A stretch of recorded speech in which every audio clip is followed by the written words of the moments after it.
Reaction Rates Lab by Adam Lassche.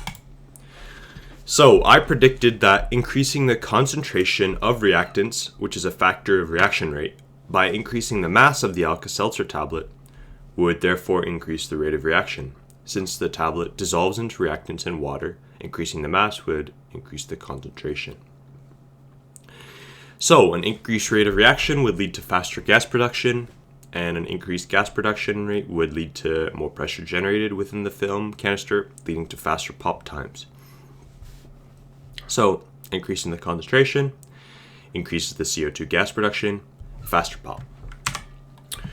And the results demonstrated this predicted effect in that higher reactant concentration leads to faster pop times, and this can be explained because increased reactant concentration leads to faster reaction rate, which leads to faster gas production and therefore pop times. But why does concentration affect reaction rate? This can be explained due to collision theory, which states that chemical reactions can occur only if reactant atoms, molecules, or ions collide with each other. So increasing the concentration of the reactants will increase the probability of collisions between the reactants.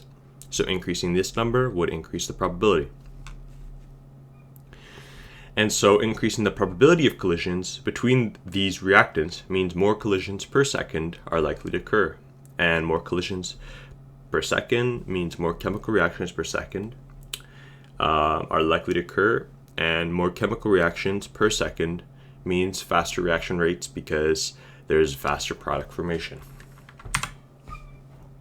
So as we can see, this is a data table to prove my prediction. So massive tablet versus the time to pop in these control variables. As you can see, I increased the mass of the tablet by 0.25 per each treatment, and the average time of the pop decreased along with it. So there's a clear negative trend, as expected.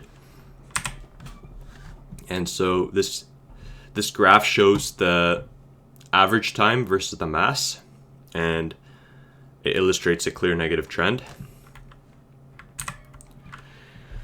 So experimental error within the lab, I found the most significant is the unreliability of the lab materials. This is the most significant source.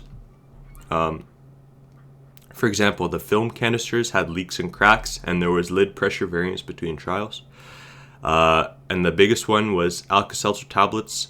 I had a bad tablet, which hindered my data collection a lot in the beginning, and there's a lot of surface area of chunk variance between the trials. So when we smash the tablets into chunks, there's a lot of variance of this in the surface area for each trial. So that could lead to different results. And so that's a major source of error. And then another example of unreliability is the timer. It was not very precise, so it led to data collection variance. And so all of these factors could account for the outlier within my data. And so the solution to this error is to reduce the amount of variance due to unreliability of lab materials. We could do this in 3 ways. We could use newer, more precise equipment. We could have more people to do the lab, so 1 for timing, 1 for pouring, and 1 for closing. And we could use whole tablets to reduce the surface area chunk variance. Thank you for watching.